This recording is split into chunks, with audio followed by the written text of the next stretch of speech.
Do we want to start the webinar? Yes, I will start now.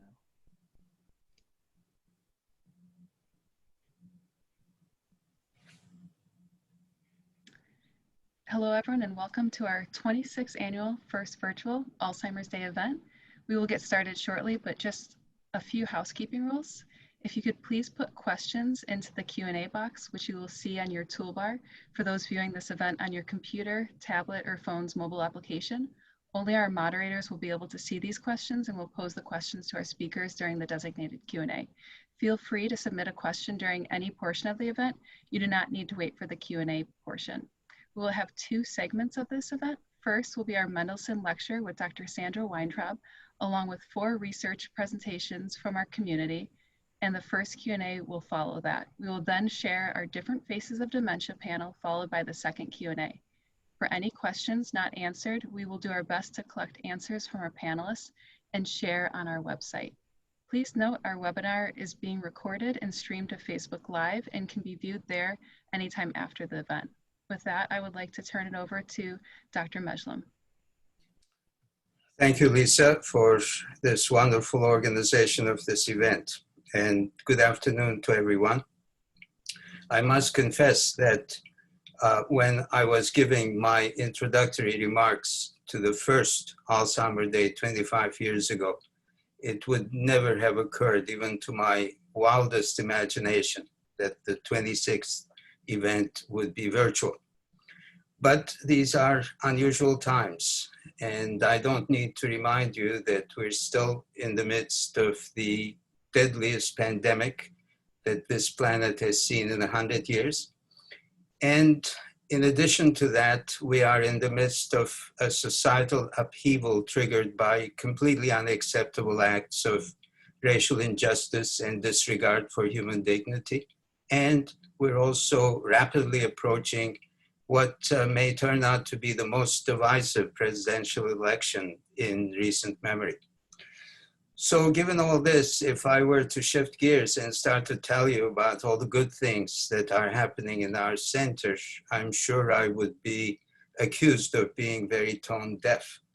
On the other hand, it has been traditional for every annual Alzheimer Day to start with a short State of the Union address that I give to bring you up to date on what's been happening in the center for the past year. So traditions being what they are, they need to be respected. So let me take a couple of minutes to tell you what we've been up to since the lockdown in mid-March. And here I want to thank my administration, faculty, staff, students, fellows, for remarkable devotion, creativity, hard work, which has allowed us to keep going. And since the lockdown, papers have been written on scientific topics and published. Grant proposals have been submitted and funded. Lectures have been given virtually, of course, nationally and internationally. And just last week, the NIH-funded Alzheimer's Disease Center that I established in 1996 and led for more than 20 years went in for its 5th consecutive application for another 5 years of funding, this time under the leadership of Bob Vassar and Sandy Weintraub. And in a couple of days, under the leadership of Emily Rogowsky and Cengiz Geula, we will be submitting an equally substantial proposal to establish a national consortium to continue our work on superaging. We are also in the midst of renormalization. Our headquarters on Terry 8 is getting repopulated. The basic science laboratories of neuropathology and neuroanatomy are up to their activity levels, almost at the pre-COVID-19 levels. And we are serving our patients in person on ARCHES 9 in our neurobehavior clinic. And most exciting, very soon, we're going to be starting in-person patient-based research. And the first component to do that will be clinical trials, thanks to the very creative work of Brittany Muse and her colleagues. So I don't mean to say, of course, that business is as usual in our center. On the other hand, as you can see, the Mesulam Center hasn't been missing too many beats as we pursue our missions of patient care and research. And there are two developments since I last gave my State of the Union address that I'm very proud of. And that's two new professorial appointments, promotions that we have received. And this kind of promotion is the highest accolade that an institution can give its faculty. And our center is fortunate and very proud to count Professors Emily Rogowsky and Darby Morehart among its faculty. So this then brings us up to the Mendelssohn Lecture. And as you know, it is not usual for a spouse to be introducing the holder of a major lectureship. But these are unusual times, and it's really my privilege to be introducing Sandra Weintraub as the 26th Annual Mendelssohn Lecturer at these events. And simply put, Sandy has been my inspiration, colleague, advisor in just about everything I've done, with the possible exception of tracing axonal projections with horseradish peroxidase. And she has her own illustrious career. Her pedigree is incredible. Her mentors include Edith Kaplan, who was the Grand Dame of American neuropsychology, and Norman Geschwind, who is the father of behavioral neurology throughout the world. Sandy is the co-author of the BNT, Boston Naming Test, which is probably the single most commonly used neuropsychological test in the world. And she played leadership roles in developing the UDS and the NIH toolbox. And she is one of the most hotly sought after advisor by the National Institutes of Health for anything neuropsychological. Sandy is currently professor of psychiatry in our center and also the associate director of the NIH-funded Alzheimer's Disease Research Center. She has published widely, and just since the lockdown, she had two of her major papers come out. In one, she showed that the linkage of apolipoprotein E4 to Alzheimer's disease is simplistic, and that this happens only for the amnestic but not the aphasic manifestation of the disease. And also in another paper describing a unique family, she showed that the selective vulnerability of dementias can be linked all the way back to developmental issues that are probably genetically based.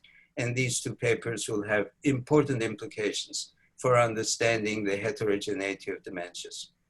Now, 25 years ago, I established a principle out of an excessive modesty that we should never appoint an insider to the Mendelssohn Lectureship.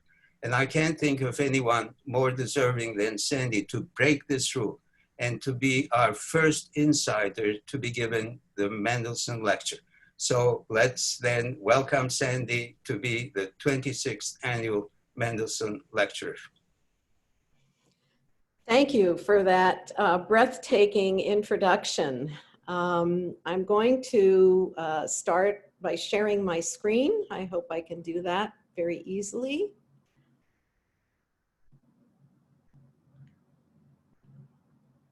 Be there in just a second. And start the slideshow. Great.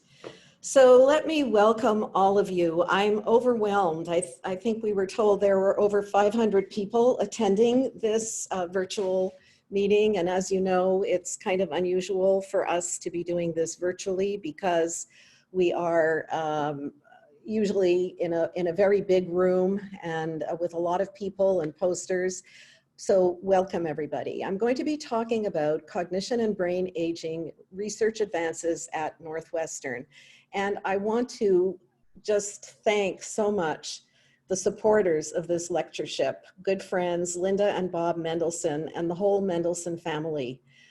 We've known you for 26 years that we've been here. And thank you so much for all of your support and help throughout watching the center just grow. I also want to thank all of our research volunteers and the study partners for your loyalty and commitment.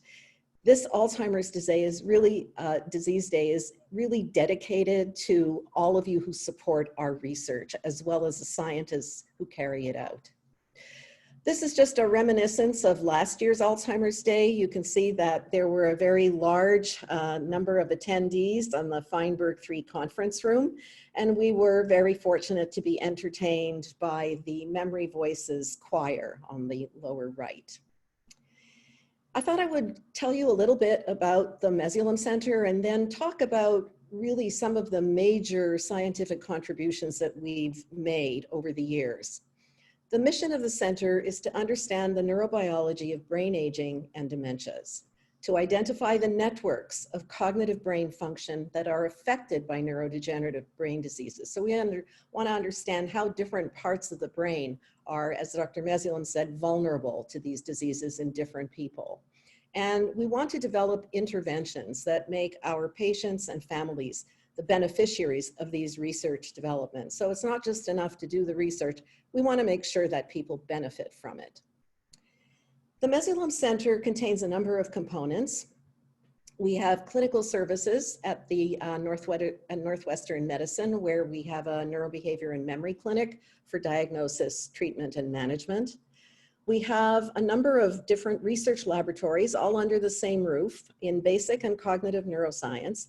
And as some of you probably know, we specialize in unusual conditions like primary progressive aphasia, behavioral variant frontotemporal dementia, the flip side of normal aging, which we call cognitive superaging, and more recently, we're also interested in midlife onset dementia, dementias that begin in people under the age of 65, where aging doesn't play as big a role.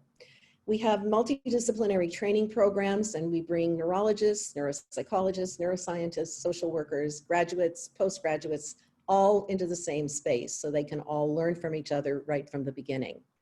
As Dr. Mesulam mentioned, there's an NIA-funded Alzheimer's disease and related disorders center that is, Dr. Vassar is currently the PI, I'm the associate director, and this is a funding that provides us with a number of different resources that we can share among ourselves, but also with others in the university. And we have a lot of collaborators, as you will see shortly. We also believe in keeping up with drug interventions, but as you all know, the interventions for Alzheimer's and related disorders have not really stopped or cured the disease. So we're very much committed to helping people who are living with these illnesses, often from a very mild stage through progression. I just wanted to show you this map of the Alzheimer's centers across the United States, of which we are one that's funded by the NIA. You can see there's a huge swath of blankness in the country. The centers seem to be congregated in the East, the Midwest, and the West. We're lucky enough to have 2 in Chicago. Boston has 2, New York has 3, but most others have 1. There's about 32 centers that are currently funded. So not only are we supporting research at Northwestern, but we're also collaborating throughout the United States, and I should also say throughout the world. This is a different kind of map. This map shows the places in the United States that our research participants are coming from. It's not surprising that we have a huge number from the Midwest and surrounding states, but look at all these areas of the United States where people are coming to participate in our research, because we are doing some pretty novel, innovative things, and there are underserved types of disorders that are just not being studied elsewhere that Northwestern is studying. So the research theme, as you will hear, is the heterogeneity of cognitive aging and dementia. And what do we mean by that? Variability. So what we call normal brain aging, there's no such a thing as one normal brain aging. There's a lot of variability in the way that people's brains age. We also talk about dementia as if it's a unitary thing, but really there's a lot of variability in dementia as well, and I will talk about that shortly. Let's start with normal, the idea of normal cognitive aging. And this is something we've spent a lot of time thinking and working on at Northwestern. I'm trying to illustrate this concept with this graph, which I hope I can explain. So this is showing the performance on a test where you're read a short story and then 20 minutes later, you're asked to tell back as much of the story as you can. And there are 15 elements in the story. And then we're looking across here at age. And so each of these dots represents a different person at a different age level. And the stars over here and here and here represent an average of these scores at different ages. So we look at the age of somewhere around 40, and most 40-year-olds, but with some variability, which is represented by the green banner around the star, remember about 12 or 13 items. Here we go to an average, healthy, cognitively normal 50 to 60-year-old. The average 50 to 60-year-old remembers about 11 items. The average 70-year-old about 10 or 9 items. But look what happens when we get to the average 80-plus-year-old. You're considered normal if you only can remember 6 or 7 items. And that's if you take thousands and thousands of people and you give them this test and you add up all their scores and divide by the number of people, that will be your average. But we all know that an average represents differences. That's what this green swath is representing. So within our group of 80-year-olds, we've got some people who are average, we've got some people who are below average, but we've got some people who are way up here, just like the 50 and 60-year-olds and even younger individuals. So we know that it's possible to maintain your cognitive functions and that there's very different trajectories, and we don't know why people take different trajectories. Let's talk now about dementia. Dementia is a condition, and it's defined as follows. It's the progressive loss of cognitive ability, not only memory. We all think about memory loss as being a dementia, but whatever your brain does, talking, thinking, reasoning, perceiving, visual, spatial relations, any one of those functions can be the target of a disease that results in a dementia. The thing that differentiates dementia from normal cognitive aging is that eventually, over a series of years, the decline is progressive and it continues to the point where it interferes with daily abilities. And dementia is caused by brain disease. I always get asked this question, what is the difference between Alzheimer's disease and dementia? And Alzheimer's, as a lot of you may know, is only one of several brain diseases that cause the condition of dementia. And the way that Alzheimer's is diagnosed is usually through the definitive diagnosis is a brain autopsy. We are now fortunate, as I will tell you later on, that we do have biomarkers so that we can identify if a dementia is caused by Alzheimer's disease during somebody's lifetime. But this is the gold standard for diagnosis, that at postmortem brain autopsy, we find these tangles that contain tau, we find plaques that contain amyloid, and if they're occurring in sufficient number, we call that Alzheimer's disease, because that's what Dr. Alzheimer defined as his disease that was related with a syndrome of dementia in a patient that he followed. But here's what we've been doing at Northwestern all these years. We've been showing that it's not only Alzheimer's. We work on Alzheimer's a lot. And in fact, Dr. Vassar is one of the discoverers of a major gene for the cleavage of amyloid. But we also know that there are other causes of dementia. And 3 of them across the top are grouped as frontotemporal lobar degeneration. And what differentiates these things? It's the proteins. So in TDP43, there's a protein called TDP43 that's abnormal. In the middle slide, there's Pick's disease, which is a tauopathy, a different form of abnormal tau than from Alzheimer's disease. And it also causes a dementia. There's a different type called FUS inclusions in frontotemporal degeneration. In the lower right panel, you see cortical Lewy body disease. The arrow is pointing to a Lewy body, which is an abnormality of alpha-synuclein. I put a slide in here from normal brain tissue, just to show you that when you look under the microscope, we don't have any trouble telling disease apart from normal or one disease from another. But we do have more difficulty in the clinical evaluation. So now let's shift back to the, I call this a race against time, the heterogeneity of brain aging. And I'm hoping to be able to try to explain this to you. Here we have a timeline. And people don't really realize that it's about the age of 40 that you start having cognitive changes. Start feeling like, oh, I got to write things down now. I never used to have to write them down. Now I have to write them down. So we're going to start at 40 and we're going to run all the way up to over 90. These two divisions of the graph represent the ability to conduct a life independently and to function normally daily. Every one of us has a different baseline personal cognitive level. Some of us are above average, some of us are average, some of us are below average, some of us were born with high average ability or low average ability. And so this dividing line is a line that if you are somewhere down here, the level of cognitive dysfunction is so severe as to prevent you from being independent. But if the cognitive function is somewhere up here, then that means you're still able to function. So here we all go running at the age of 40, and then whoops, something happens at the age of 65. That's the divergence point. At that point, we start seeing different aging trajectories. The one that is better than the average normal aging trajectory, we've called super aging, and we've kind of trademarked that name here at Northwestern. Most of us, however, won't be that fortunate, but we will join the group of normal agers, which means that we will have some memory loss, some other kinds of losses. It'll be annoying, but it will not interfere with our ability to lead productive lives.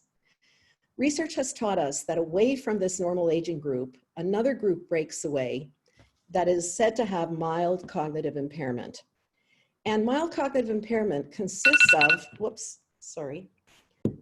of lower performance than a normal person of the same age, but still not to the point where assistance is needed. But the mild cognitive impairment group has been very important for research because we know that some of those people are going to be at risk for continuing to have cognitive impairment to a point where it's abnormal and where they cross into the zone of dementia. Northwestern is dedicated to trying to figure out how does somebody land up in each one of these trajectories? What determines how you're going to age from the brain standpoint? So I'd like to talk now about the Northwestern Super Aging Program. And we decided to do this because we all know people. We all have a grandmother, a great-grandmother who we know was just so sharp even until they were 95. So we decided that we were going to try to identify individuals and try to understand what keeps them so sharp and makes them different from people who decline. So we have three groups of individuals in our study: cognitively normal, healthy 50 to 60-year-olds. That's our comparison group, because that's the point at which the divergence starts.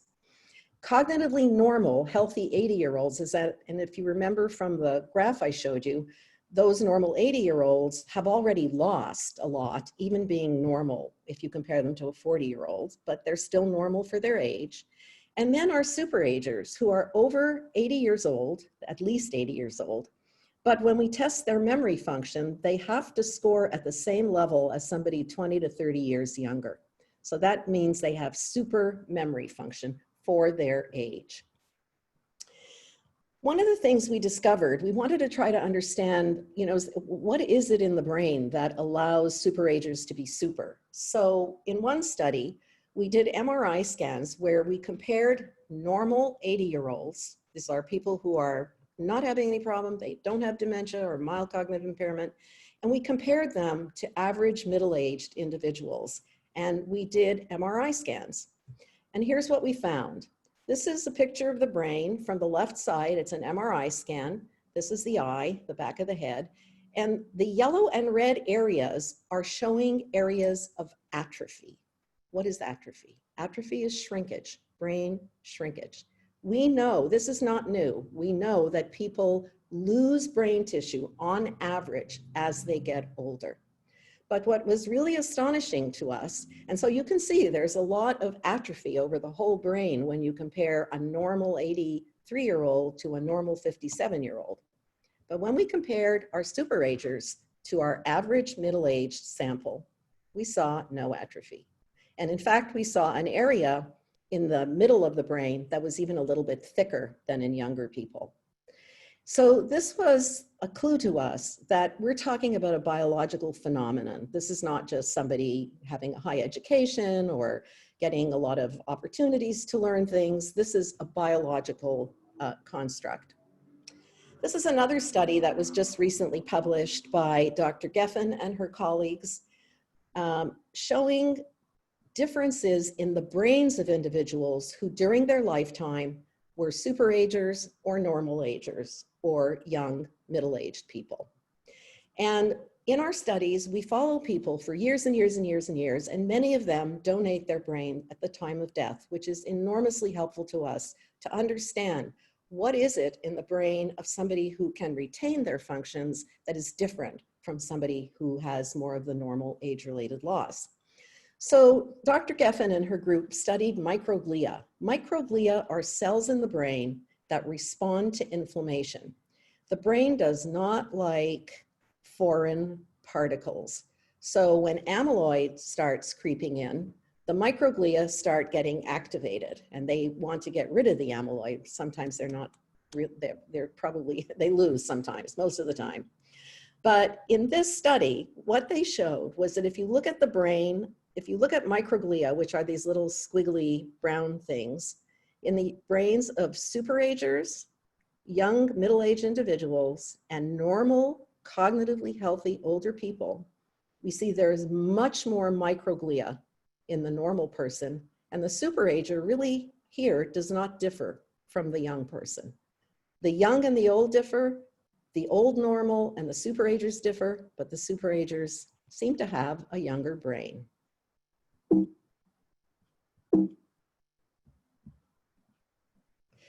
I also wanted to tell you a little bit about a study that we completed. And again, this is a complicated slide, but hope I can explain it.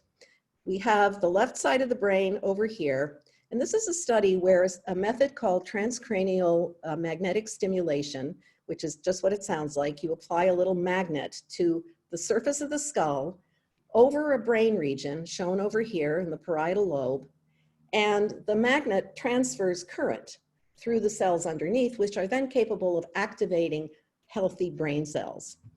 And Joel Voss and his laboratory showed that if you take 20-year-olds and you put stimulation here in the parietal lobe, you can activate the hippocampal network. And the hippocampus is the place that allows you to remember those short stories, or what tomorrow, if you say, well, what did I do today?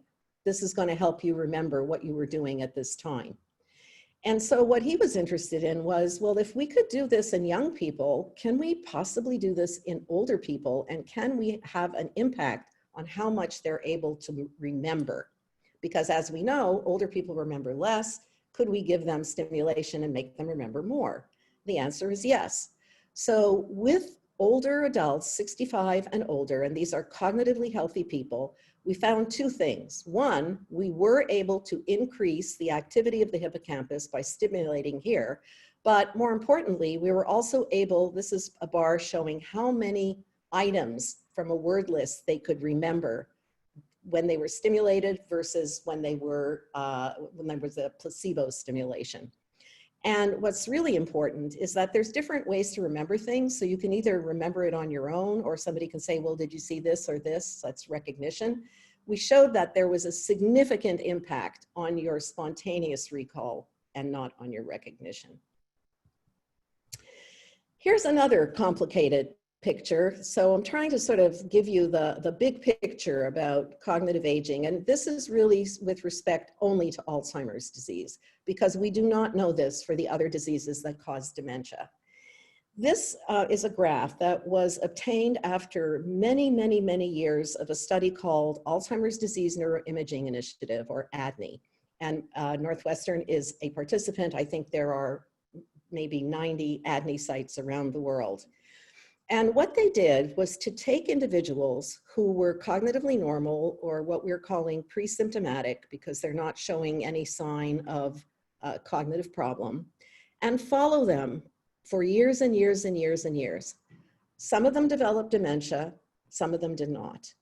For those that developed dementia, however, the astonishing fact was that if you went back to when they entered the study as somebody without cognitive changes, these are all different measurements that we are able to take now, biomarkers of Alzheimer's disease. So we are able to measure beta amyloid in the cerebrospinal fluid. We're able to measure it on a special kind of amyloid imaging PET scan. We're able to measure how the brain is metabolizing sugar by an FDG PET scan. We're able to measure atrophy in the brain. This is the hippocampal atrophy. We're able to measure tau in the cerebrospinal fluid. We're able to measure test scores, memory scores, and we're able to measure how well somebody's functioning. Well, lo and behold, in this first stage where you have absolutely no symptoms and you're fine, we are seeing in those who develop the dementia an increase in A beta and on CSF and in PET. By the time we get to even mild cognitive symptoms on the way to the dementia, we're seeing many more abnormalities in brain metabolism, volume, and cognitive performance, of course. But by then, we can see that there's a lot of changes that have taken place in the brain and that are doing damage. And then finally, in the stage of dementia, which is where most of the drug trials have been focusing, we have so many abnormalities that it's not a surprise that we haven't been able to reverse these symptoms. So now, what we are doing is focusing on this stage of pre-symptomatic intervention. Can we stop this cascade? Can we stop the dementia? And at Northwestern, we are one of about 70 centers doing this A4 trial, anti-amyloid treatment for asymptomatic Alzheimer's disease, to try to determine if we give an anti-amyloid drug, and this is a complicated study. You get an intravenous infusion of drug once a month. We've had people in this study for 7 years now. We're still waiting to see what happens to those who have reduced amyloid. Can we stop the dementia? So stay tuned. But if this study shows us that we can do this, it's a groundbreaker. It's also a groundbreaker if it shows us that we can't do it, because we will have to go in a different direction. I want to also turn to our quality of life enrichment programs supported by the Miller family at Northwestern. These are programs that we offer to individuals in our center, research participants, also to our patients, to become engaged in activities, because there might be a very long period where you have good quality of life, even with memory loss. The Buddy program is our most famous. It's in its 22nd year. We pair up individuals with early stage dementia or cognitive impairment with medical students, and now other students have wanted to join as well. And they spend time together. So the person who is suffering from illness is the teacher of the Buddy. We're also very active in the community. We have been particularly active in the African American community in Chicago, including the Reach to Faith group. We're very, very, very grateful to the 79th Street Seniors in the Francis J. Atlas Senior Center, many of whom are in our research studies. And we are doing other forms of community engagement, including building a dementia-friendly library at the Harold Washington Library. So for those of you who are not in our studies and really are curious now and would like to join a study, please go to our website, which is up here, and try to find out more, because we're doing a lot of different studies and you may be eligible for one or more. And these are the kinds of things that we're studying. So we're studying dementia, mild cognitive impairment, healthy aging, super aging. We're also interested in how individuals care for people who have cognitive impairment. So there's a lot of caregiving research going on as well. And we're looking for a broad spectrum of research participants, healthy volunteers, people with cognitive impairment, and caregivers. Typically, we enroll people over age 55, but we do make some exceptions because now we're learning more about earlier onset cognitive impairment. And various studies have different kinds of procedures, and you could learn more about that on the website. So I want to end by welcoming you all again to this 26th annual and first virtual Alzheimer's Disease Day. And I want to just, again, a big, big thank you to all of our research volunteers and study partners. We can't do it without you. Thank you.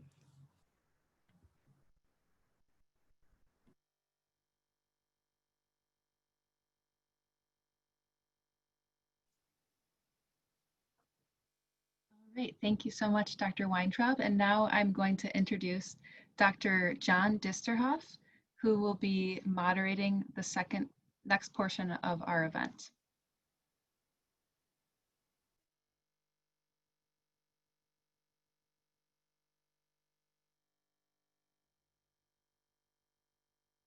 Sorry.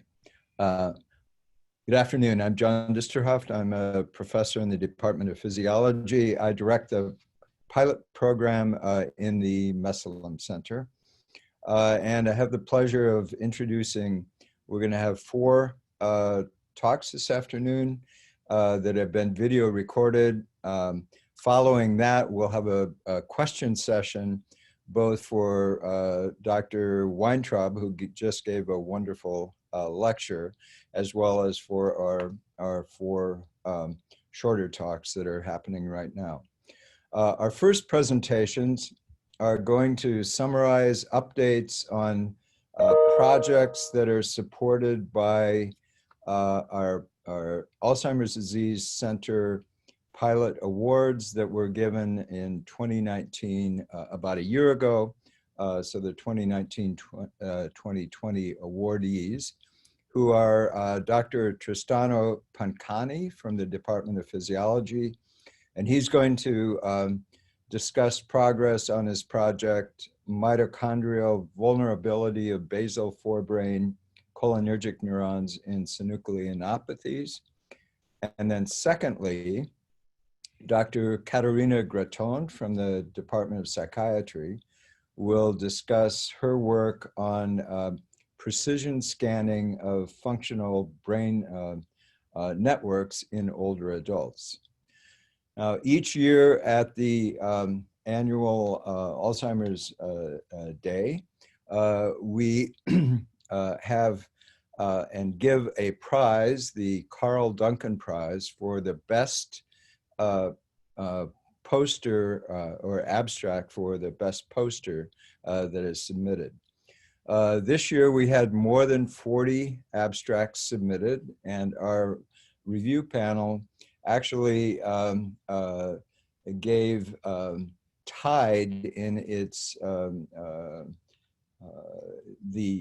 in evaluating the top posters. And so we have a shared award this year. We have 2 awardees. First, and who will talk to us briefly. First is Dr. Adam Mardersteck, who worked in the laboratory of Dr. Emily Rogowsky during his PhD training, and he'll discuss his project, Age Prediction and Amyloid Deposition in Superagers. And the second Duncan awardee is Chloe Parker, who is a graduate student in the laboratory of Dr. Adriana Ferrara, and she'll discuss her project, the role of astrocytes in the propagation of tau 45-230 induced neuronal degeneration. And I think it's really appropriate that both the 2 pilot awards and coincidentally, the 2 Duncan Award projects discuss either a basic science or a clinical project. And as Dr. Weintraub just told us about, these are the complementary approaches that investigators are taking to investigate Alzheimer's disease in the Mesolimb Center. So with that, let's have the video presentations.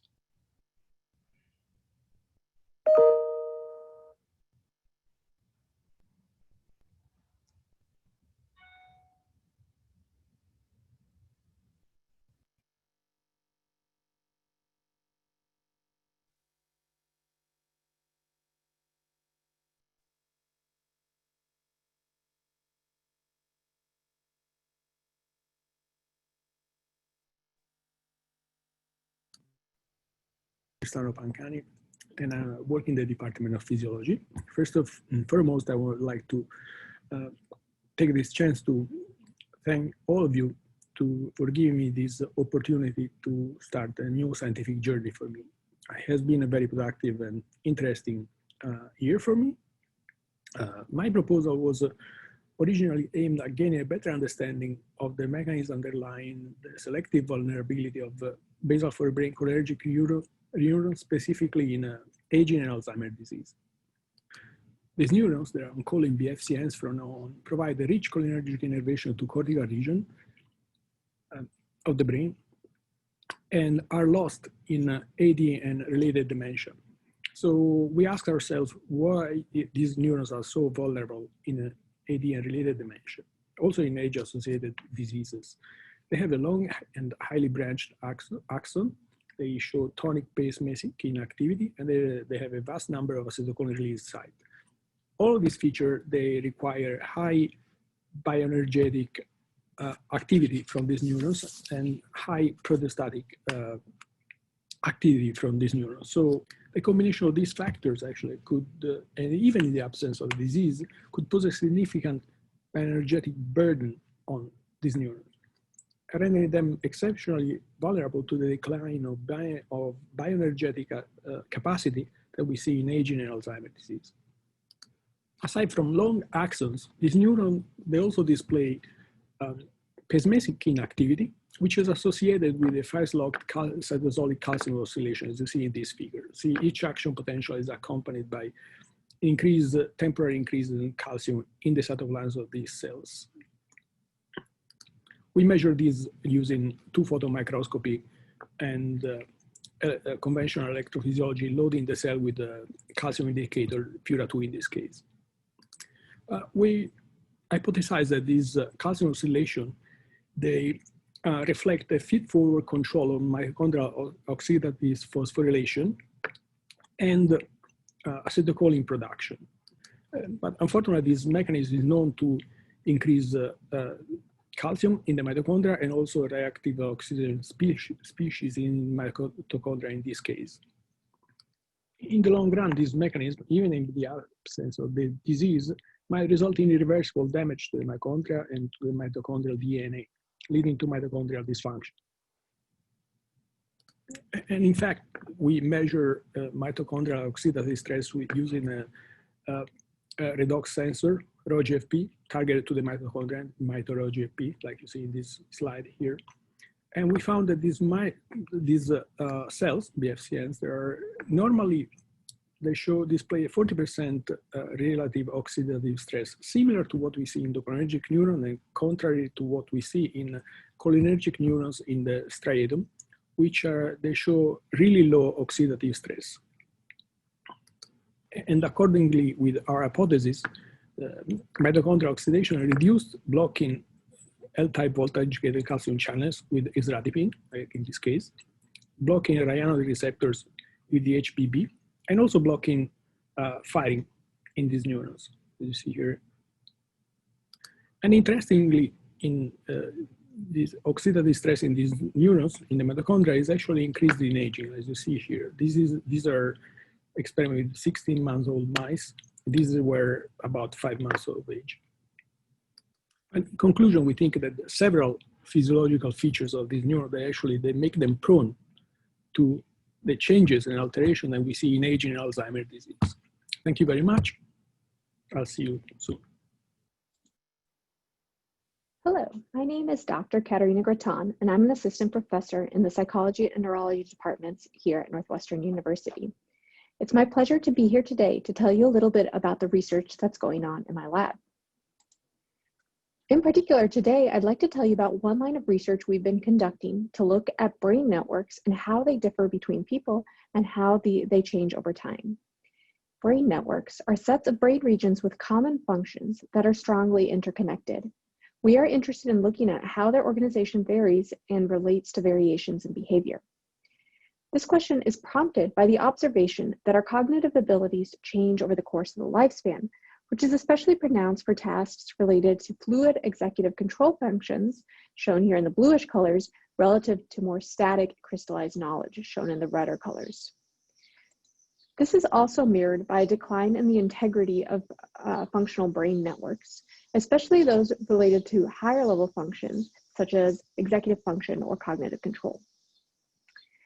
But notably, what isn't always highlighted in these pictures is that there's also a lot of individual variability, with some individuals showing relatively preserved brain networks and others showing much more prominent decline. This is also true in terms of behavior, with some individuals showing very stable behavior in older adult years and others showing very prominent declines into dementia. Thus, these results point out that it is important to focus on individuals to understand and predict the neurobiology associated with their cognitive function and hopefully eventually prevent declines into dementia. To measure brain networks in healthy humans, we use an MRI machine to track changes in blood flow, which go to areas where neurons are active and consuming oxygen. We can use these techniques to measure brain networks by identifying regions that show similar activity patterns over time. For example, if we measure the activity in left, right, and right motor cortex over time, we will see that these regions tend to be relatively correlated. But a region that has a different function, for example, a visual region, will show a very different activity pattern over time with lower correlations. What's somewhat surprising is that you can make these measurements not only when people are asked to do a task, but also when they are asked to stay completely still at rest during what we call a resting state. And yet, the spontaneous activity in these different brain regions still shows correlated patterns similar to what we see in the activations during a motor task. We can make these measurements not just for a single pair of regions, but with many regions spread throughout the brain. Together, all of these correlations can be represented in a single matrix, which I'll call a correlation matrix, where any given cell represents the correlation between a pair of brain regions, as shown here. We can then use this representation to identify networks of the brain, which I can mark off with different red lines here and paint on the brain in different colors, as shown here. This is a powerful approach. It allows us to identify the organization of the brain into different regions in a data-driven fashion in a healthy living human, and has generated a lot of excitement about the potential for using these methods for a variety of applications, including the identification of biomarkers and tracking how the brain reorganizes and responds to injury. However, traditionally, these measurements have been done at the level of averages across a group, since data collected for a single participant can be quite noisy. Recently, my colleagues and I have altered this paradigm and switched to collecting substantially more data per subject to achieve highly reliable measures of individual brain networks. When we apply these precision techniques, we can get images such as these, each one showing us the brain network organization for a single person. And we can show that these measurements are quite reliable over time. When you look at them, you'll see that the individuals show many similarities to the group network organization. They also have individually unique features that we've shown are connected to individual differences in brain function and behavior. However, so far, all of these measurements have been made in young adults up to the age of about 40. So another question that we can ask is it possible to make the same measurements in older adults? And will these measurements help us to start to understand individual differences that we see with aging? This brings me to our pilot study here at Northwestern, where we aim to collect data from 10 separate individuals between the ages of 65 and 75 across 5 different MRI sessions, and also collect behavioral measures outside of the scanner of executive function. We started partial data collection on this project thus far, And this data has revealed that we can achieve very beautiful pictures of individual brain networks even in older adult brains, one example of which is shown here. We can demonstrate that these measurements can also achieve very high retest reliability, above 0.8 with about 30 minutes of data and above 0.9 with 85 minutes of data. This is promising for clinical applications of these techniques. While we are only partway through on this study with data collection pause due to COVID-19, we are hopeful that this project will help us to better characterize individual variation in older adults, with the goal of seeding a future project to track individual brain networks over time in a larger sample to see how these features relate to declines in cognitive functioning. I want to close by thanking our funding from the Mesolimb Center and to thank my lab, and in particular highlight that this beautiful work has been carried out by my graduate student, circled here, Deanna Perez. Please do feel free to contact us if you have any additional questions. During this 26th Annual Alzheimer's Day. My name is Adam Marderstek, and today I'm going to be talking about some of the work I did in my PhD at Northwestern, specifically in this really cool project that I got to partake in about superagers. But before I continue, I just want to quickly just point out all these other people on this page besides me, and just this work could not have been completed without them. This was truly a cross-campus between Evanston and Chicago, cross-center and cross-departmental effort to put all these very people with unique specialties together to create this project. So I'm just going to jump right into it. To kind of introduce you to the idea of superaging, I need to just point out the normal trajectories of aging. And so if we plot something simple like memory performance on the y-axis over someone's life on the x-axis, this is what normal aging might look like. It remains stable, and then there's some degree of decline in late life, which is perfectly normal. It's expected that as you get older, it becomes harder to encode and remember new things. On the other hand, there is a sharp decline in the ability to remember new things that actually impacts your activities of daily living. And so this is what we would call dementia. And if you were especially having problems with memory, this would be called amnestic dementia. And this is because of Alzheimer's disease, is very commonly because of Alzheimer's disease in your brain. And so kind of the opposite of dementia is this very unique group of people, very rare group of people that we've been studying actually at Northwestern for over 10 years. And they're all over the age 80. That's part of the definition of being a superager. You must be at least 80 years old. And they seem to have superior memory compared to people their age. So they have memory, they have this equivalent memory of people in their 50s and 60s. And so they seem to somehow be resilient or resistant to this normal expected decline in memory over time. They seem to remain stable. They have unique genetic and psychosocial features that really I'm not going to have time to talk about today, but are in lots of our research over the last 10 years. I actually highly encourage you, if this sounds like someone you know, maybe your mother, maybe your grandmother, maybe you're over 80 years old right now and you're watching this video, if you're interested in participating in the superaging study, or you know someone that might be, contact agingresearch@northwestern.edu, and we would love to get them involved in research.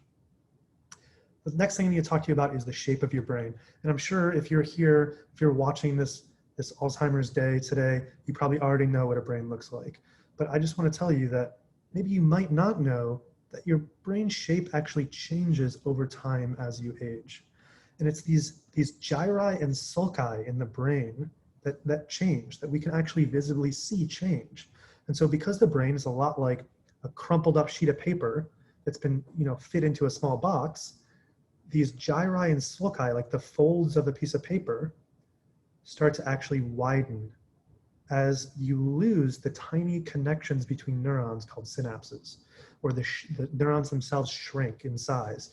Well, the gray matter, that bark on the outside of the tree, that cortex actually shrinks. I'm going to show you what that looks like. So this is actually, we got an MRI of a participant that participated in research at Northwestern. This is a 64-year-old, completely cognitively normal. This is an 84-year-old, also cognitively normal. So they do not have dementia. They perform on all these cognitive tests as expected for their age, but you can see their brain looks a little bit different. You see the widening of these gyri. And you compare that to an 85-year-old superager. Actually, I'm going to make this a little bit easier for you. I'm going to highlight these gyral hills, right, I was talking about, and these kind of the sulci, which are like the valleys of the brain with red, right? So you can really see the curvature of the brain now. And hopefully it's very clear that the 84-year-old looks different than both the superager and the 64-year-old, right? The superager looks a lot more like the 64-year-old than it looks like the person their age. And so that's kind of the basis for this study.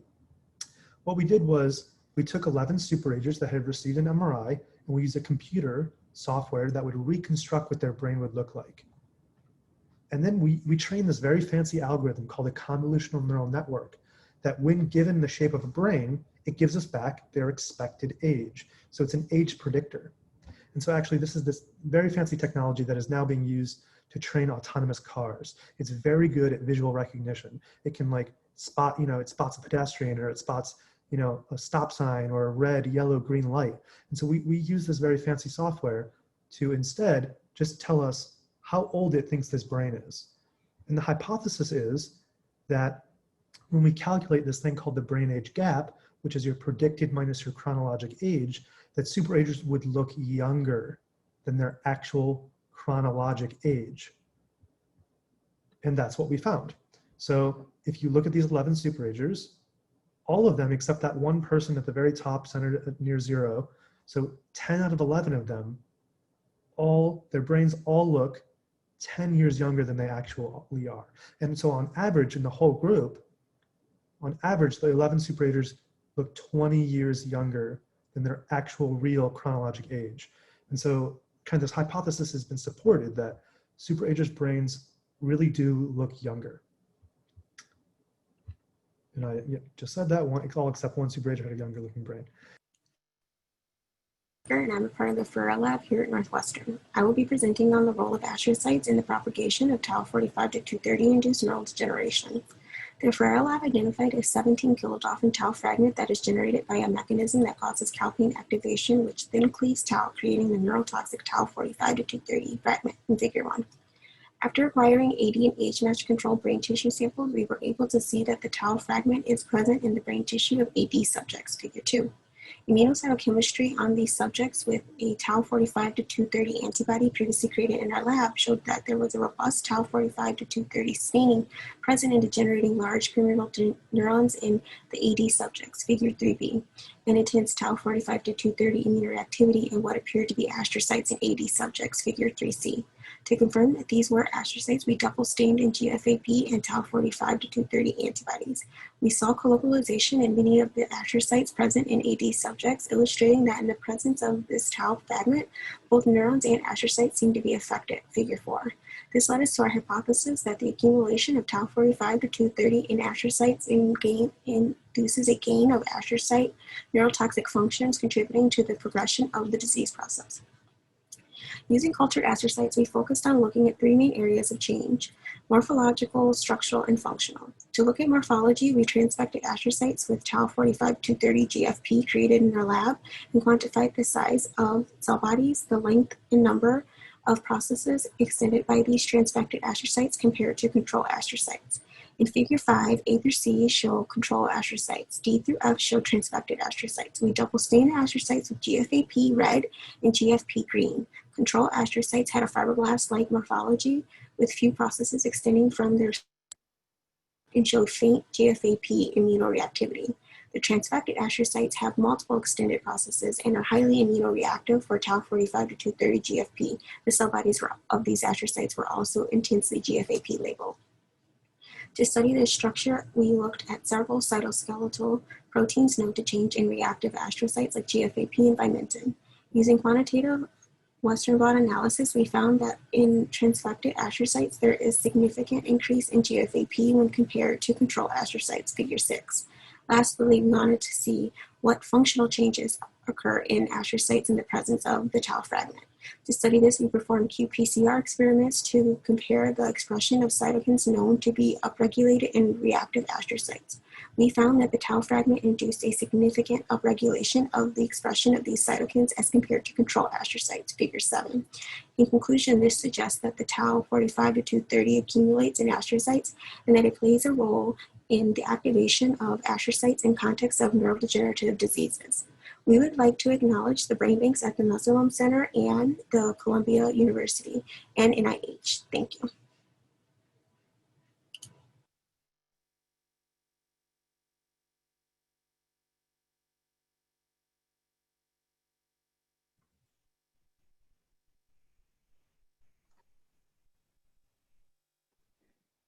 All right, and at this time, we're going to transition into our first Q&A portion of the event. Dr. Dusterhoft, I'm going to welcome you back to help us moderate, as well as Dr. Weintraub and all of our research presenters. And I want to remind everyone that you can enter a question in the Q&A toolbar if you are logged on on your computer or tablet. In the activation of astrocytes. All right.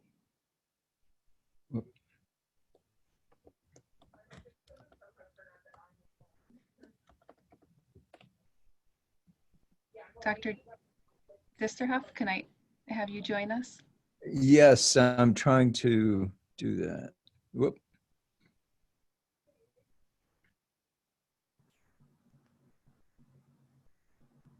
Sorry, can you put my video on? Can you hear me now? We can hear you, but we can't see you. In the upper right, should be. There yeah, we go. you go.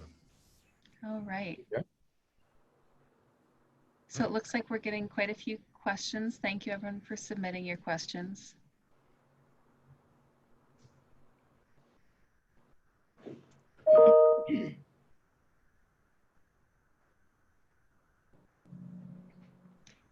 I'm not seeing the questions either.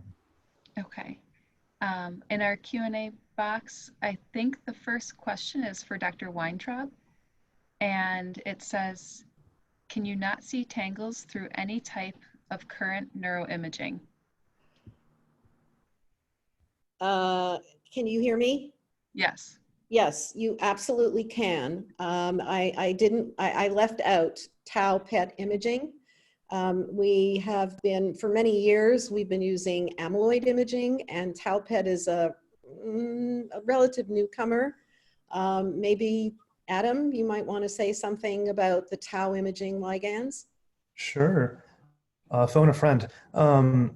Yeah, so the first generation of tau PET tracers allows us to visualize this tau tangle, which is one of the hallmarks of Alzheimer's disease in the brain. But like Dr. Weintraub said, it is much more recent than the amyloid PET that she gave in her talk. So we're very excited. It's a new technology, and I think it will lead to kind of the other protein of Alzheimer's disease and a lot of discoveries down the line.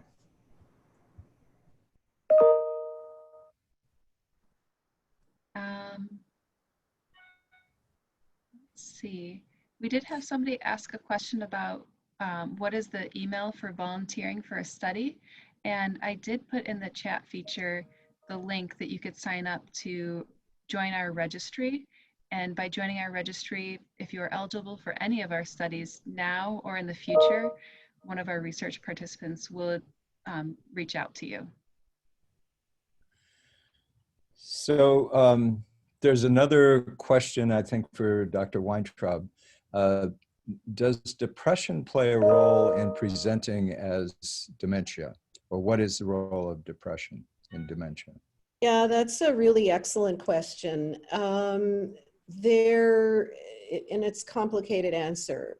Some people suffer from depression for a very long time, from when they're very young. Other people begin to feel depressed when they're older, and there seems to be an increased risk of Alzheimer's disease in people who have later onset of depression. But there's no direct link between depression and Alzheimer's disease. Okay. For Dr. Pancani, Tristano, what does high mitochondrial oxidative stress due to neurons, and explain that for a lay audience. Maybe some of the people listening don't quite understand what the consequence of that is. No, so that actually is dependent on the cell type that you're looking at. In these kind of cells, like in dopaminergic neurons, that actually they are lost in Parkinson's disease. In these neurons, we think that increased oxidative stress in the mitochondria can lead to DNA damage in the mitochondria and impairment of mitochondrial function, therefore ATP production or energy production in the cell. So the cell basically doesn't have, can't produce enough energy to support its function. And these are really highly active cells. They fire constantly, they have a huge axon, so they have to repair the membranes, make proteins all the time. So if the mitochondrial function or glycolysis function, so the production of energy is decreased, it becomes really a problem. And this happens in these neurons actually without any diseases. So in the normal neuron, you see this increase in oxidative stress. So these can be really dangerous in the presence of any pathophysiological changes like you see in Alzheimer's disease. Alzheimer's disease actually has present issues with the mitochondria, for instance. Okay, thanks. Dr. Gatron, we've heard a lot about superagers. Could the kind of technique that you describe, would you expect that it's going to differentiate the brains? You're going to get different pictures in superagers from normal control brains or people of the same age? I think that would be a really fascinating study to do. And I think it's actually, we've been talking about collaborations with the superager group. And it's exactly that sort of individual difference that we would hope to be able to see with this technique. So far, we've targeted people who are healthy agers, but not necessarily superagers, just to sort of iron out whether or not we can make these measurements reliably and what sort of variability we might expect to see. But certainly, given the differences that we already see in brain structure that Adam so nicely presented, it would be really interesting to see if that's coupled with these differences in brain network function as well. Okay, and we had a question for Dr. Mardersteck, Adam, from one of the audience members. How many brains did you use to train your convolutional neural network? Yeah, this is a really important question, and it's a bit of a technical question. And when we train these very fancy algorithms, the training size or the data set you use is often very important. And so for the network I presented today, we trained it on about 6,400 people, but that was kind of the first version of our network. And so in the last 9 months, we've been expanding the data set, incorporating older participants. There's actually like 30,000 people in the UK Biobank. And so we're trying to get up into the 10 to 20,000 range to really try to precisely predict someone's age based on the structure of their brain. Okay. Chloe, we've seen pictures of brains of Alzheimer's patients. What's the effect of astrocyte activation in the AD brain and how, or in the brain, and how might this contribute to Alzheimer's disease? So we already know that tau accumulates, the fragment tau 45 to 230 accumulates in neurons, which causes them to die. We have found that they also accumulate in astrocytes, and while they don't die, they change their roles and become active, and they no longer do their normal roles in the central nervous system, and they start to cause more damage by all of their, they start to cause more damage and no longer protect neurons from different mechanisms that can cause the tau fragment to collect. Right. Okay. So, Dr. Weintraub, Sandy, there's a question from one of the audience members.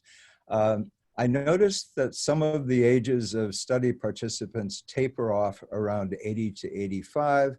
Some are as high as 90, but with more and more centenarians, is there a move toward expanding the age groups to more than 100? So. Yes, and in fact, I think our oldest superager is 104. We are definitely interested in attracting older individuals. A lot of the things that I showed you were based on studies where they're doing a cutoff, or just were illustrative as examples. But we're definitely interested, especially in folks who are functioning at 104 like they were 50. Okay. So here's another very interesting question from an audience member. My grandmother was a study participant. She donated her brain and her brainstem. There was atrophy in the hippocampus, and again today, we heard the reference to studies trying to stimulate the hippocampus. Are there recommendations around how anyone can stimulate their hippocampus, and is it recommended? So I think that's probably a question for you, Sandy. Yeah, so I was talking about a very special kind of electrical stimulation that's actually physiological. I think you can probably also internally stimulate your hippocampus by playing memory games, or at least that's what we think, that the practice makes perfect. But what we're really trying to do with this magnetic stimulation is to try to figure out, is there a method that can have more lasting effects and maybe slow the rate of progression of memory loss by using this special kind of electric current stimulation. Okay. There's another question, and actually Dr. Weintraub, but any of the others who want to jump in. How important is nutrition, exercise, and brain training activities, puzzles, virtual games, etc., for people diagnosed with various degrees of dementia? And can you recommend resources for such folks? Yeah, there have been a number of studies that have actually done interventions with exercise, nutrition, diets. There's a study, it's called the Finger Study from Finland. And it looks like you can promote healthier brain aging by, we especially know that exercise is effective, aerobic exercise. And also there is a study that is going on at Rush called the Mind Diet Study, which is looking at the impact of different, like the Mediterranean diet, for example. And these are usually done on large groups of people where you kind of look backwards in time and you see, okay, well, here's somebody who's cognitively intact. What did they do leading up to that point in time? So the interventions are really trying to take people and do these things with them and see what the outcome is. So I think it is possible. I don't think there's one prescription for what you can do to preserve your brain, but there are a lot of, I would look up the Finger Study, the Mind Study, go online and look up brain training. Doesn't have such a great history or reputation. I think it's still out. We still don't know how much brain training can really do, especially once you start losing neurons. And with that, actually, I hate to interrupt, but I think we have reached time for our first Q&A. I want to let everyone know that we did receive a lot of wonderful questions that we will answer after the event and post to our website. So thank you to all of our research participants or our audience for submitting the questions, and to all of our presenters for presenting their research for us. At this point, I would like to introduce Dr. Rogowsky. Hello, it's so wonderful to be here today. We've had a number of wonderful presentations where you've learned about the different ways that we think about aging and dementia. And so I would like to kind of summarize.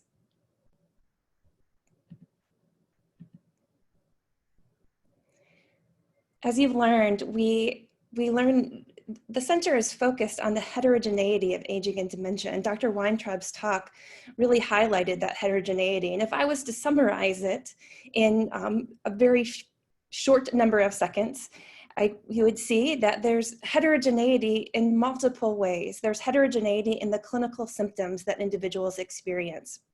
So some individuals experience memory loss in their neurodegenerative disease. Others experience language loss. And the types of symptoms and the pace at which they decline varies from individual to individual. There's variability in the different types of neurobiology of the disease. We see that there are different types of neuropathologies that can cause these different dementia syndromes. But there's also, importantly, variability at the individual level, from our personal likes and dislikes and our personal identity, who we are as people, and what we enjoy and what we do not enjoy. And then finally, there's heterogeneity in our family dynamics, in our life structure, in our activities, our level of support in our family, our friends, our family members. And these are all things that are so important as we think about the research that goes into aging and dementia and how we will help individuals. And so that leads us to a big conclusion, that there's one size does not fit all. There's not just one solution for how we should help individuals. There's not one solution for how to treat individuals with dementia.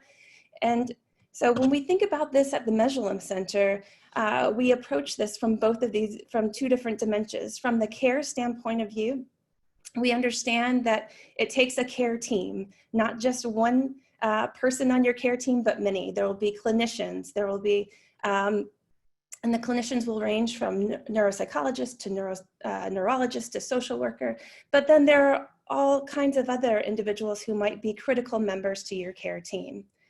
From a research approach, we sometimes call it, we cover everything from cells to social work. And in this way, we're not looking at just one factor, but all of the factors together. And today, we want to highlight that this afternoon by welcoming some videos from different research participants in our studies here at the Mesulam Center. And now we'll hear videos from those families.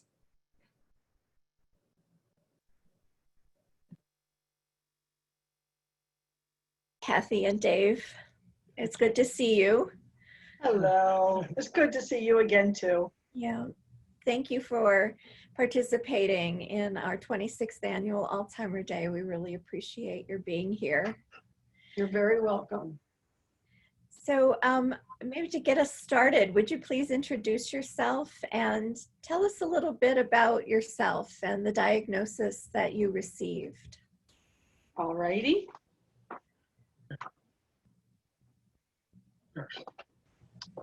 Dave Rogers, EPA.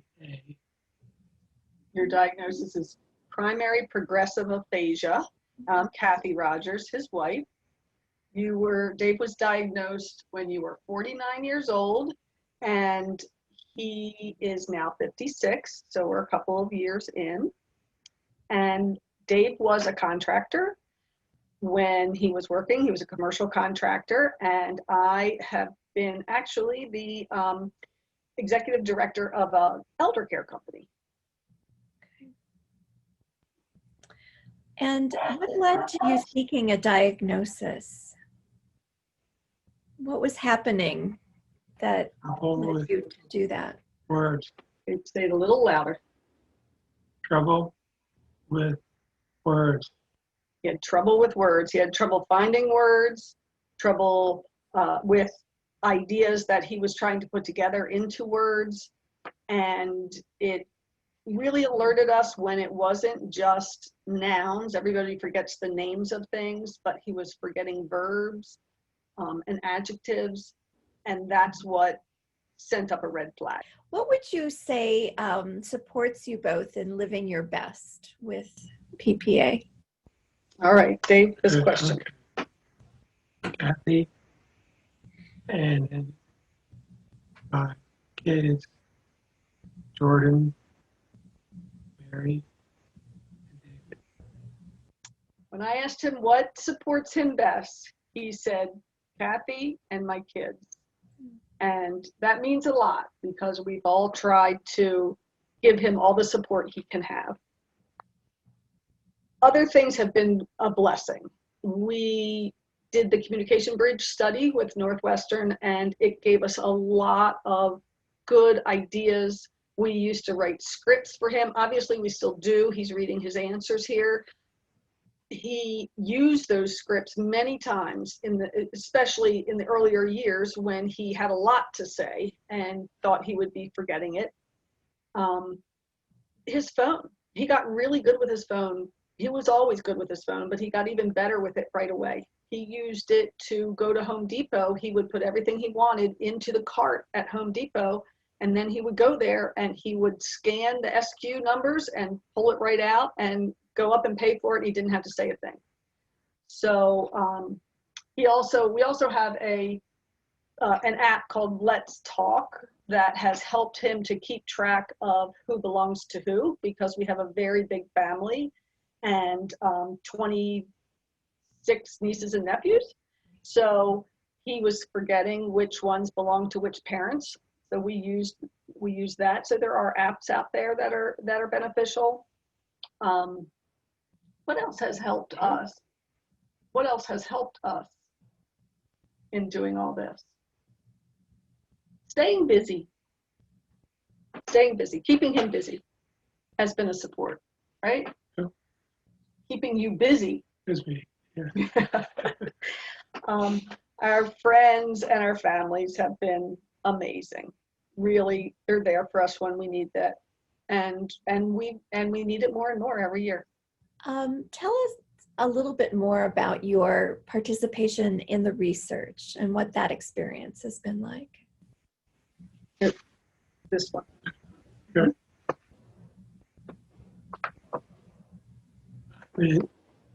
Louder. Huh? Louder. I went nice people with Mary, and she Found. She found ring. Yeah. Remember that? He enjoyed it very much. Right from the beginning, he felt needed. He felt like he was helping, and he wanted to. Dave's always been a very generous soul. So he said to me, sign me up for everything. I'll do anything. So he's had more MRIs than anybody could imagine, but he always felt welcomed by the group. He liked working with the young people. It reminded him of being with his own kids. He always said from the very beginning, let's laugh through this. Let's find the funny. And so the one test that you did with the cap that you put on with all the electrodes in it. At the school. Up in Chicago. No, the school. Yes. Yeah. Oh, yes. Yeah. Oh, when he went out to the Evanston campus, he did this. And they laughed together because what was wrong with your head? My head's too big. It was too big for the cat. So they were trying pulling it down. But it got into there. They finally got it on. It was a challenge. So the one they had. It's the only one they had. And then he took pictures and sent it out to everybody he knew. And he called himself Frankenstein. So he really had fun doing everything. He was a good sport. I said you were a good sport. Oh, thanks so much for participating in that research. It's so vital, so important if we're going to understand PPA better. That's the way we're going to do it, is for you to share your experience and your time, and in that way.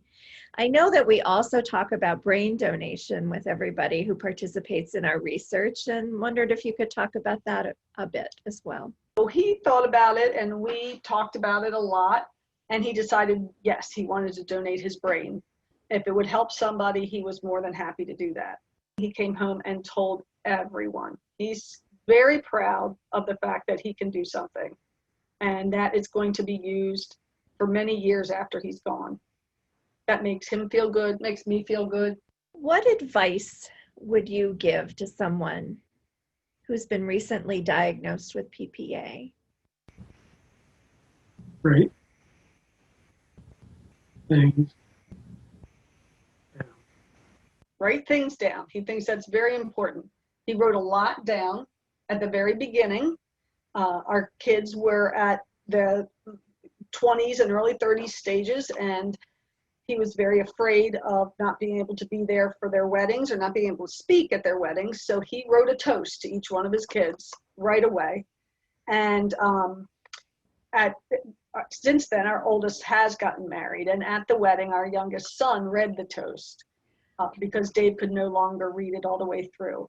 But it was his words, and it meant so much to everybody. It really did. So, you know, the bottom line is make memories. And sometimes you kind of have to make that happen rather than wait for it to happen organically. You need to think ahead to what memories you want to have. Stay calm. You know, we had to make a decision, a purposeful decision to be positive. Thank you for sharing your story. I'm confident that this is going to resonate with a lot of people who are going to be watching you. And I really appreciate your time and generosity with sharing so much of yourselves with everyone. Thank you for having us. We really want to make sure that the world out there knows what PPA is, and that it's not the end of the world for you, to really appreciate that what Northwestern is doing to make sure that there's a cure will be found someday. We are eternally grateful. Hi, Jim. Hi, Katie. So would you please introduce yourselves? And then, Jim, if you can tell us what your diagnosis is that you received. Well, I'm Katie Law. I'm married to Jim since 1983. Hi, I'm Jim Law, and I'm the one with mild cognitive impairment, I guess the name for it.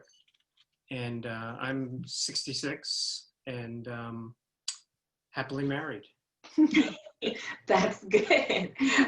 So can you tell us what led you to seek a diagnostic evaluation? Well, you know, I think,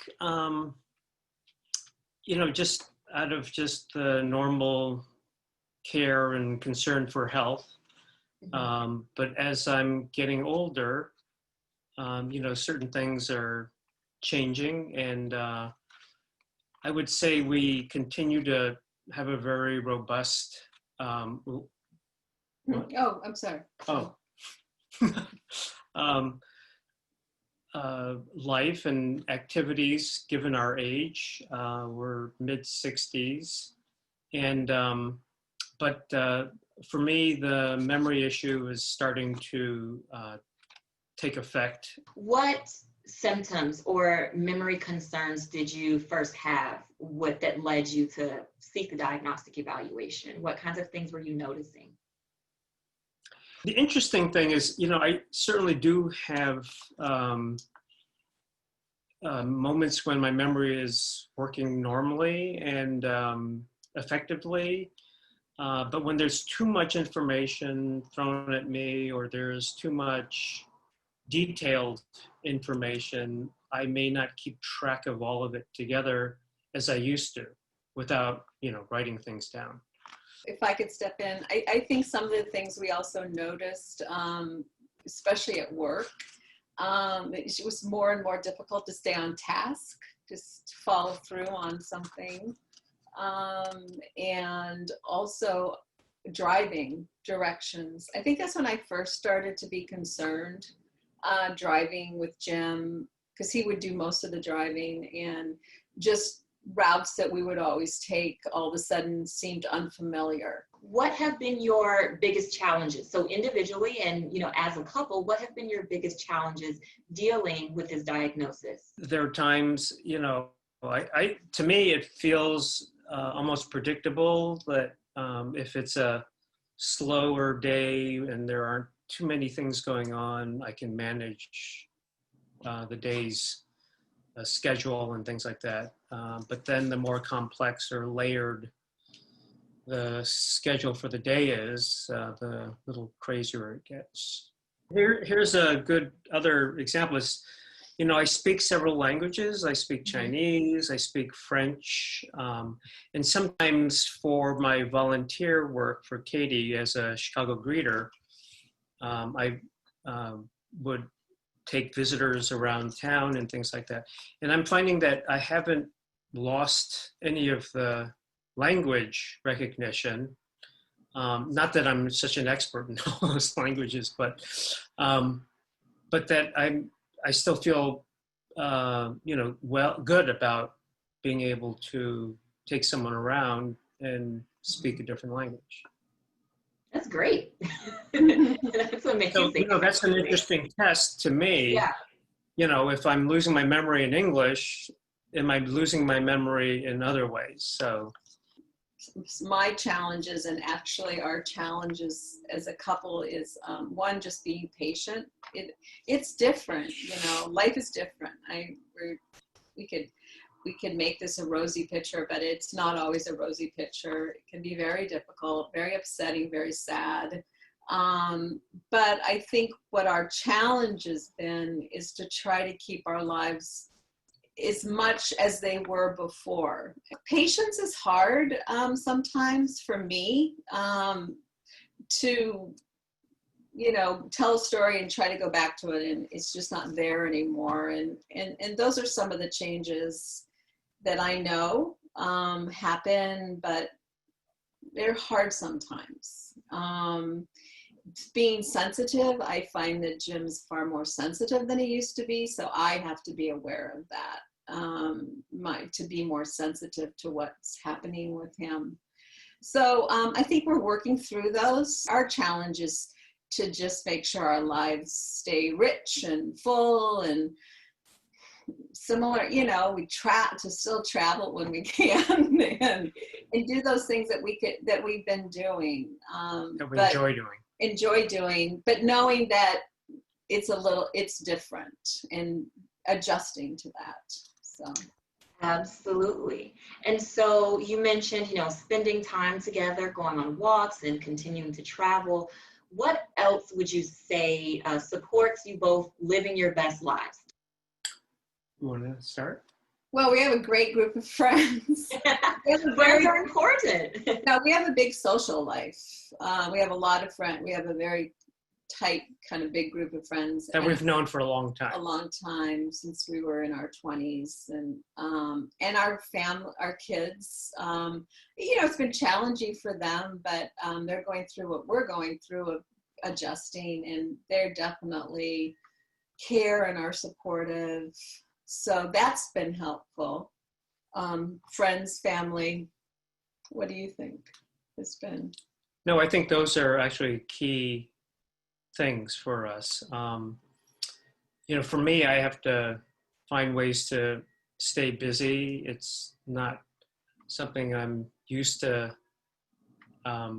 dealing with, because I used to have very busy jobs and things like that. So, you know, one of the things I do enjoy is, you know, Katie has this program with taking visitors around with the Chicago Greeter program. And that for me is very enlightening and creative, and something I always look forward to. And you're drawing and painting. Yeah, and I have a group of friends that every other weekend go out and do outdoor sketching and painting and things like that. And you participate in some research studies at the Mesolimb Center, the nicotine study and the core study. How has your experience been participating in that? we get to know, like you, Brittany, or Dr. Grant, or now the social workers, you get to know them and you feel like you're not so isolated in this. You become part of this group. And so I think that their benefit, you're helping in the way of research, but you're also getting something back. So what do you think, Jim? Well, for me, it's, and I'm sorry that my memory is sort of lapsing a little bit, but it's very encouraging. It's very encouraging to have, a group of professionals and individuals who are all sort of engaged in, helping, develop solutions and helping one another along. So, I think that keeps a certain positivity to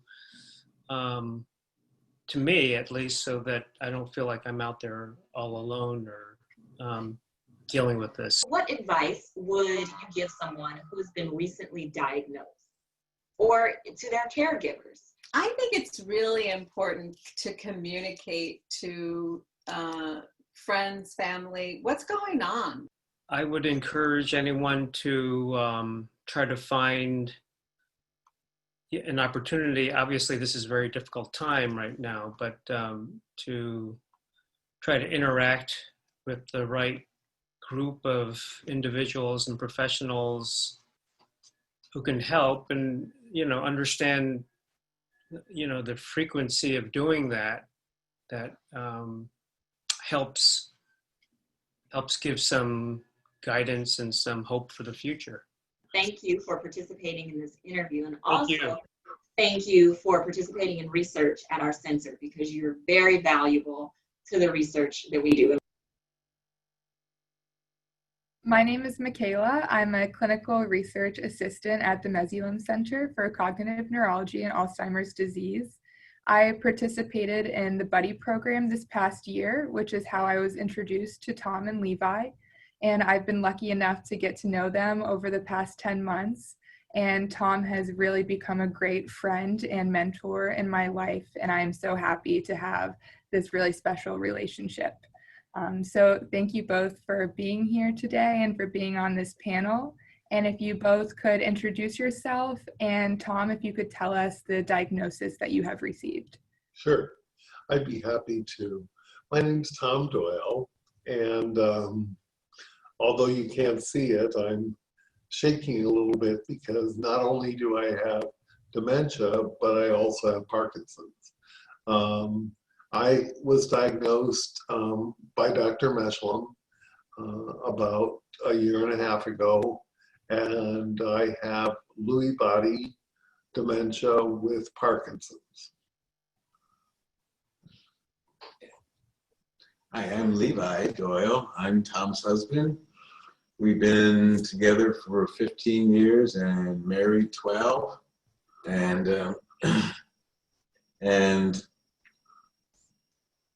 here we are.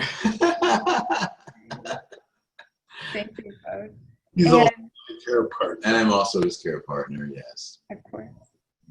And Tom, can you tell us a little bit about what led to you seeking a diagnostic evaluation? And also, I know that you had kind of a unique and challenging journey with coming to the right diagnosis. So if you could also speak about that and those challenges as well. Sure. I used to be a professor, and I was really good at it. I loved to teach, and it was one of my favorite things of all time. And I found that I was losing words, that I wasn't able to remember my lectures, and I was having trouble answering students' questions on the fly. And so I went to my psychologist, and he said, yes, he had seen the same symptoms. And so I went to the neurologist I was seeing for the Parkinson's, and he gave me a short test and said that I had mild cognitive impairment. Well, immediately I went on disability. I had to leave the job that I loved the most, and went on disability and was continually diagnosed with mild cognitive impairment. I switched doctors. Levi and I moved out to the desert because of a significant income reduction because of my going on disability. So we moved to the desert. I went to Loma Linda University Medical Center, and my neurologist there said, "No, you have Lewy body." And I said, oh, well, what is Lewy body? I mean, a lot of people just don't know what it is and what it's all about. And so the doctor said I had Lewy body, and then I moved to Chicago, and I lived in the suburbs and went to a doctor who diagnosed me with Alzheimer's. And so when I left the suburban area and moved into the city, I asked my doctor out here in the suburbs exactly what my diagnosis was and who she would recommend as a neurologist in Chicago. So she said, again, you have Alzheimer's. And I went to Dr. Mesulam then. I was accepted as one of his patients, I think because I'm a challenge. I'm not sure if that's the case. But Dr. Mesulam ran a DAT scan on me, and it came back positive for Lewy body and Parkinson's. So for the first time, I had a diagnosis that I truly believed in. And what really is disconcerting is the treatment often for Lewy body is different than the treatment is for Alzheimer's. I also, because of the Lewy body, have physiological kinds of issues rather than cognitive issues. And so I'm still able to teach a class and online and have a really fulfilling life. Anyways, yes, and we learned from support groups and speaking to other people that changing diagnosis is not necessarily unusual. It's frustrating, and a lot of people have gone through it. It's just one of the things that you go through when you have dementia, a lot of the times. Originally, he was also diagnosed with essential tremors because of the shaking. So he's gone through a lot as far as diagnoses are concerned. And what would you both say has been your biggest challenges so far, both individually for you, Tom and Levi, and as a couple? My challenges have been mostly physiological. And so with the Lewy body, you lose autonomic function.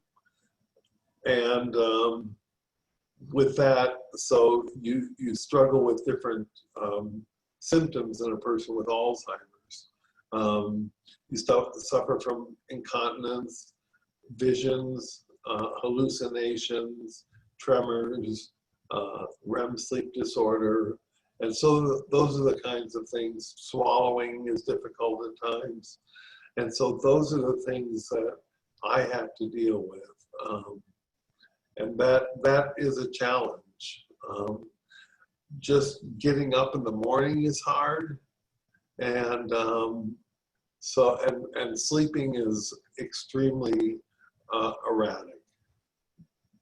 yeah, for me, the major challenge is just watching him go through all this. It's as you know, his husband and care partner, it's just difficult to watch us at times. And I think it's apparent for anyone that knows you how much you both care about one another and support one another. And I think that's amazing. We do. Yeah, we do. Mm-hmm. And so what do you think that supports you both in your ability to still live your best life and kind of overcome those challenges? Just talking to a therapist once a week, both of us. Yeah. He has a therapist, I have a therapist, then we have a therapist that we go to together for couples counseling, and there's also the support group put on by the Northwestern that I go to, the caregiver support group. That is very helpful too for me. We try to keep upbeat, we try to laugh, we enjoy similar things. And if you could just speak to me about your experience with research, maybe why you think that research is important or what aspects you like about it, and then also what went into you deciding to donate your brain. Well, I was a researcher as a professor, and so research has always been near and dear to my heart. And one of the things that I'm really wanting to see happen is research being done on people who have Lewy body so that we can better understand that. What advice would you give to someone who has been recently diagnosed or to caregivers during this time of a recent diagnosis? To people who have recently been diagnosed, I would say don't isolate.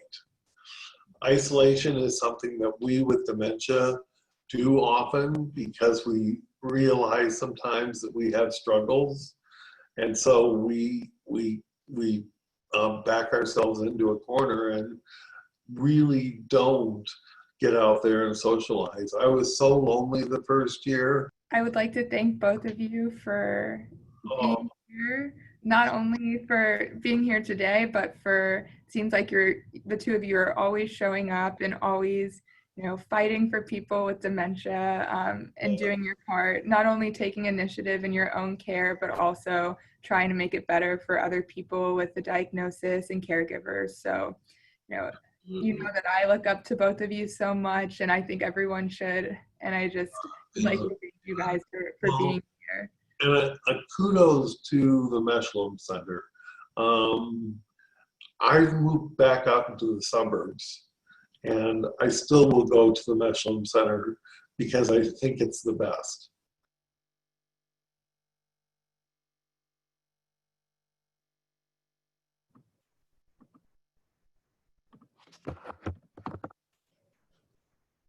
And with that, we are going to welcome our panelists from our Different Faces of Dementia panel. And again, Dr. Rogowsky is going to moderate this panel. So just a reminder, if you have any questions that you'd like to submit for any of our panelists, you could do so in the Q&A box. Wonderful. Thank you, Lisa, for handing that over to me. If we could get someone from the technical team to release my video so that I can turn it on. Great. Yes, I just want to encourage everyone to please submit questions if you have them. But while we're waiting for those to come in, I just want to say a big thank you. Thank you to each of these families, Kathy and Dave, Tom and Levi, Jim and Katie. As I was watching these videos, there's a few things that struck me. One, you are wonderful advocates. You have shown such altruism. You've shown resilience. You've given us affirmations. You've shared so much of each from your personal lives and your journeys and your stories. We are grateful for the time that you have given to the center and the time that you are now giving to families that might be watching. I thought I would just kind of share some of the themes that I heard. I heard from Tom, don't isolate. We heard themes about how friends and family are important, how therapists are important. From Jim and Katie, make sure our lives stay rich and full. From Kathy and Dave, the importance of staying calm, and also let's find the funny. Making memories ahead, writing things down, a purposeful decision to stay positive. These are such important words, and we're grateful for all that you're sharing. We are getting a couple questions rolling in, and so I'd like to share some of those now. This one is for Dave. Dave, do you have trouble reading? My husband has PPA and struggles with that. Do you have trouble reading? Do you have trouble reading? Yes. Answer to the camera. Say, do you have trouble reading? Yes. Yes. Yes. Thank you. Another question. Tom mentioned don't isolate to individuals diagnosed with dementia. How has this pandemic impact your or any of the panelists' experience with living with a dementia? I can say that one more time. Tom mentioned don't isolate to individuals diagnosed with dementia. How has the pandemic impacted your or any of the panelists' experience with living with dementia? For me, it has been very difficult. I've had to isolate because I have an immune deficiency. And so I'm constantly having to stay at home. I live for the opportunities to drive to Walmart and pick up our groceries from curbside, just so that I can get out of the house. And once in a while we go to Starbucks. We've recently been able to go out with family a little bit, and we live close to my brothers and my dad. And so we've been able to do that too, but we're very fortunate because we have each other. And I know that a lot of people who are living with dementia are all alone, and it's got to be terrifically difficult for them. Some of the time I call my friends who have dementia and I talk to them because they're single, I know they're alone, and I want to be supportive and be there for them. Katie and Jim, I wonder if you want to also share. So, you know, I think what we're dealing with is we're happy to have family with us. Our two sons, when they can come over, Ian and Martha are here, and we're having a great time with their presence. Katie, you want to? Well, I think it's interesting. There's some pluses to what is going on too, is the time that we can actually spend together, being home, going for walks. It's a slower time. We can kind of just enjoy sitting outside together in the backyard and with nothing to have to run off to. So I think that's been a big plus in this. But also, I think that it's been difficult too, that those things that we would normally do to kind of stimulate Jim's kind of memory or activity are not as readily available. But I think we're going to be able to look back at this time as it really is an interesting time, and but a time of reflection also. So. Thank you so much. And Kathy and Dave? Well, the pandemic has been a challenge because of what I do is considered essential. So I'm still working full time. Dave is able to be home alone, but it's a lot of hours and a lot of boredom and a lot of sitting in front of the TV, feeling much more isolated than he did prior to the pandemic.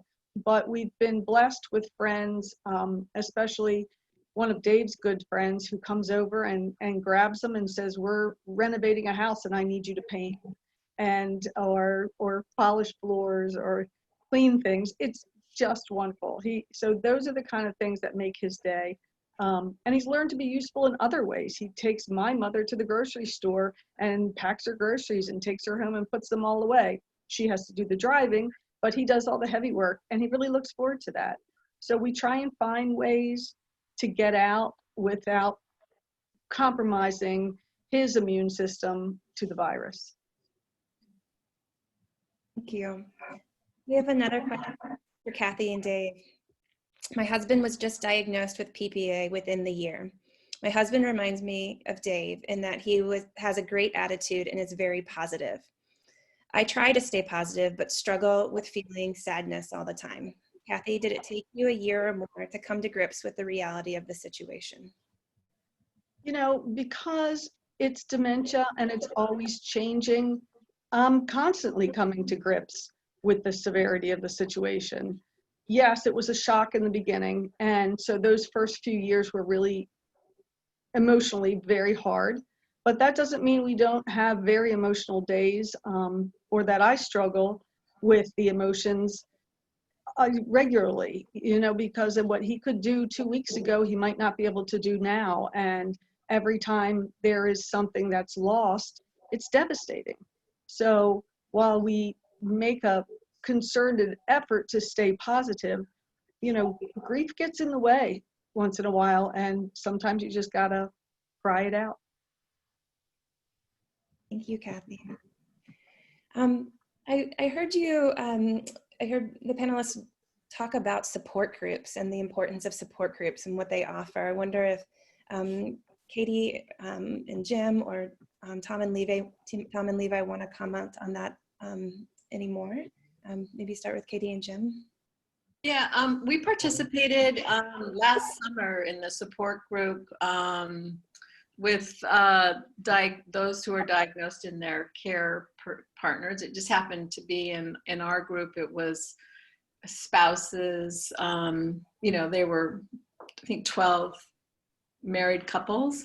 It was wonderful. I mean, I think it was the first time for me to be in a group that were, you know, going through what I was going through, and that we could just honestly talk about things. So the group was divided after an educational part. The group was divided between those that were diagnosed and then the care people. And it was just the first time we could just honestly talk about things that we were going through, and that we had someone there to answer our questions. We continue to see one of the couples that we've become friends with, and it's just nice to be with them because we understand, you know, there's just a camaraderie there, I guess, that you have with each other. So I felt like it was really good. I also learned so much about what Jim was going through, but also what was available for us. And it makes you just feel that you are not alone, that there's these people and services that you can use. So I thought it was really helpful. Jim, did you? On a different direction, one of the things I volunteer in is the Chicago Greeter program, which takes visitors around as volunteers, so we don't get paid. There's no tipping, and but Katie actually runs the program in Chicago for the Chicago Greeters, and she'll, you know, come up with a family visiting from France or something who are first timers in Chicago, and it's a, you know, great opportunity to show people around, and you know, I'm able to really kind of and anyway, so I can really thrive on something like that. Wonderful, thank you. I know we're running short on time, but I do want to try to get in one more question.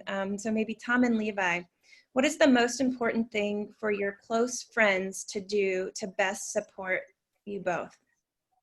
So what is the most important thing that close friends can do to support you both? Just keep in contact, stay close by,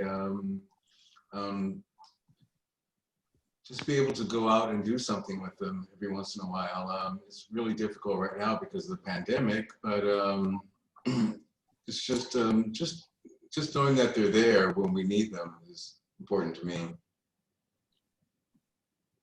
That's important to me too. I've given up some of my opportunities. I used to go out with a couple of people that have dementia, and we'd go to Starbucks. And we haven't been able to do that, but we continue to stay in touch. And I think that, again, isolation is the enemy of a person with dementia and need to stay in contact, that personal contact. And Zoom has allowed us to do that too, because we're in a support group now with the Illinois chapter of the Alzheimer's Association that is a Zoom platform. And so we both go to support group. Right now we're going to a support group. And so I'm enjoying that too, because then I'm able to interact with other people who have the disease and understand the kinds of things that I'm going through. Great. I would like to say, it's a little off the subject of your question, but just make sure you get involved in things. Stay involved. One of the first things we did, we did go to support group, and through the support group, we were introduced to the Alzheimer's Association. And from then, Tom's on the board of directors of the Alzheimer's Association. We've done a lot of advocate work for them. It's just being involved makes you feel like you're not alone and that you're part of something. It's like one big family. Your dedication is amazing and truly something that's so admirable. Unfortunately, we are at the end of our time here, and so I thought I would want to read one of the comments that's in the chat right now that says, "Thank you for sharing your insight, examples of bravery, and how to live with grace."